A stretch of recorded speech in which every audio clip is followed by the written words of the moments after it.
Radhe, central minister Vishwanath Rao का बेटा। बाहर अपॉइंटमेंट लेने को कह रहा था। उसकी जान लेने वाला था, लेकिन थप्पड़ मार के छोड़ दिया। हाईवे एक्सपेंशन कॉन्ट्रैक्ट के बारे में बात करने आया हूं। वो कॉन्ट्रैक्ट मुझे चाहिए। टेंडर क्यों नहीं भरते? It's open for all. ये बात तो तू भी जानता है कि तेरे होते हुए वो कॉन्ट्रैक्ट मुझे नहीं मिल सकता। तो चुपचाप मेरे रास्ते से हट जाओ। Very funny. तुम क्या समझते हो तुम्हारे कहने से सब लोग पीछे हट जाएंगे क्या? जाओ टेंडर भरो। टेंडर भरने का टाइम नहीं है। वो कॉन्ट्रैक्ट मुझे ही चाहिए। बच्चों की तरह जिद नहीं किया करते। बच्चा, चल तुझे एक कहानी सुनाता हूँ। रोज मंदिर जाने वाली तेरी बीवी घर नहीं लौटी तो कॉलेज में जाने वाली तेरी बेटी वहीं से गायब हो गई तो पार्टी से आती हुई तेरी साली ट्रक के नीचे कुचल कर मर गई तो अरे इसके घर में एक छोटा बच्चा भी है ना। लगता है फैमिली थोड़ी बड़ी है। सबके बारे में बताना बहुत मुश्किल है। तो एक इंटेलिजेंट बिजनेसमैन है। एक कॉन्ट्रैक्ट के लिए अपनी फैमिली को गंवाना नहीं चाहेगा।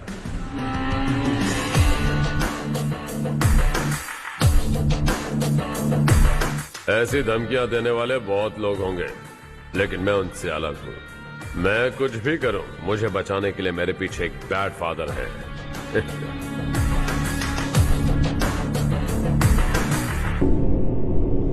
असली जिंदगी को छोड़कर नकली जिंदगी जी रहे हैं ये लोग।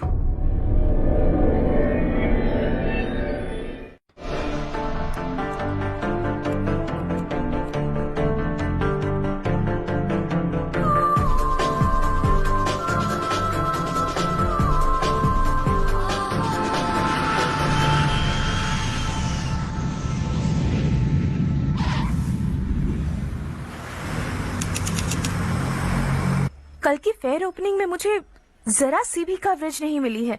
बस न्यूज में ये दिखा रहे हैं कि मैंने ओपनिंग की है, पर एक भी फोटो नहीं डाली। और ये पहली बार नहीं है, हर इवेंट में ऐसा ही हो रहा है। ये बिल्कुल ठीक नहीं है। कब तक हमारे बारे में कोई और लिखता रहेगा? हम अपने बारे में खुद क्यों नहीं लिखते?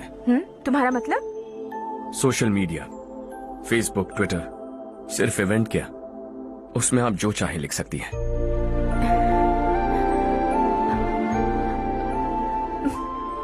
वैसे कौन है आप?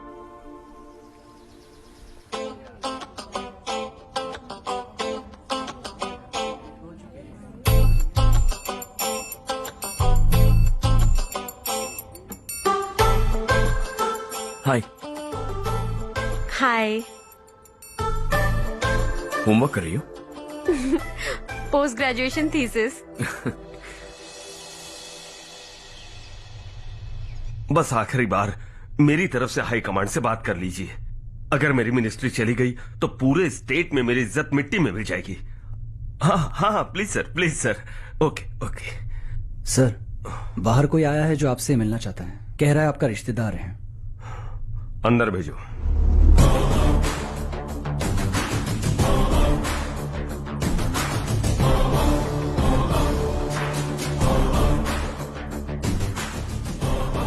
कौन हो तुम? हर्ष। आपको नहीं पता मैं कौन हूं, पर अगर आपको जानता हूं ऐसा नहीं कहता तो अंदर आने नहीं देते। किसी कॉन्ट्रैक्ट के मामले में आपका बेटा मेरे डैड के पास आया था।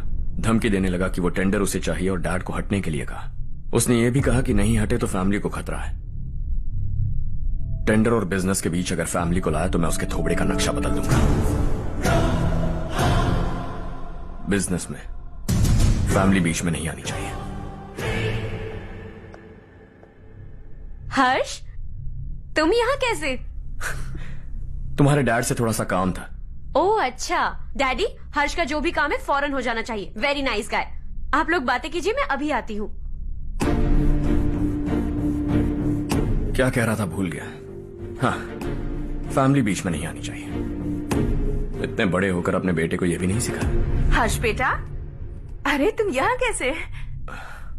बस कुछ काम से आया था आंटी। ये बहुत अच्छा लड़का है। इसका जो भी काम होगा आप तुरंत कर दीजिए।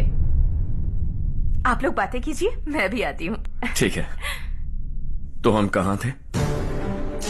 फैमिली बीच में नहीं आनी चाहिए। बिल्कुल। मेरी फैमिली पर नजर रखना बंद कर दे। ये तू भी समझ और अपने उस सिर फिरे बेटे को समझा दे। उसने कहा वो कोई भी गलत काम करे उसे बचाने के लिए उसके पीछे एक बैड फादर है। मेरी फैमिली को बचाने के लिए मैं बैड सन हूं। बैड मतलब तुझ जैसा नहीं, तुझसे ज्यादा बिगड़ा हुआ।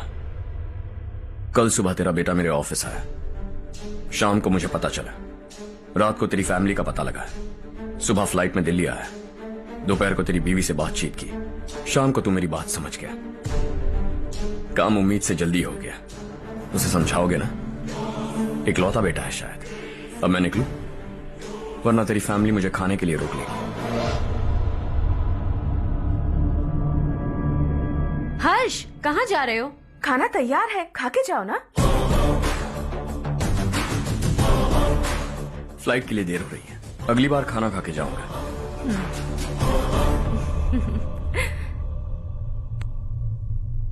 उस इंजीनियर के बेटे का मर्डर केस दिन ब दिन कॉम्प्लिकेट होता जा रहा है भाई। फैमिली तो चुप बैठी है, लेकिन वो पब्लिक प्रोसिक्यूटर उसको ज्यादा चर्बी चढ़ी है। उसका कुछ करना पड़ेगा भाई। उस प्रोसिक्यूटर की फैमिली के बारे में पता कर।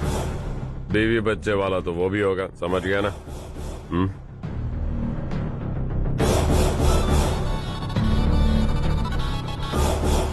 जी भैया। किसी कॉन्ट्रैक्ट के मामले में हाल ही में किसी को धमकी दी थी तूने? हाँ भाई, हाईवे एक्सपेंशन कॉन्ट्रैक्ट, उसको लेकर राधे भाई ने किसी को धमकी दी थी। तूने जिसे धमकी दी, याद रखना उसका एक बेटा भी है, और वो किसी मिसाइल से कम नहीं। सरेआम दिल्ली आकर मेरे ही घर में घुसकर मुझे ही धमकी देकर गया वो।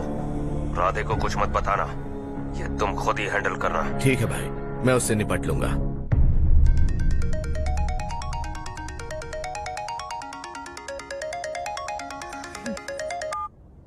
हाँ बको। हेलो चारू, मैं बोल रहा हूँ। आज शाम 7:30 बजे मैंने स्टार होटल पे हमारे लिए एक टेबल बुक किया है। हम दोनों जा रहे हैं, कोई बहाना नहीं। मैंने कहा था ना मैं तुम्हारे साथ डिनर पर नहीं आऊंगी। इतनी सी बात समझ में नहीं आती? तुम नाराज होती हो ना, अच्छी लगती हो, लेकिन हम दोनों आज जा रहे हैं, मुझे और कुछ नहीं सुनना है। पागलों की तरह जिद करोगे ना तो तुम्हारी टांगे तोड़ दूंगी मैं, समझे क्या? ऐसी क्यूट क्यूट बातें ना हम होटल में बैठ के करेंगे। तुम्हें आना है और हम जा रहे हैं, समझ गई? 7:30 बजे होटल में टेबल बुक किया है, 9:30 बजे खुशखबरी दूंगा।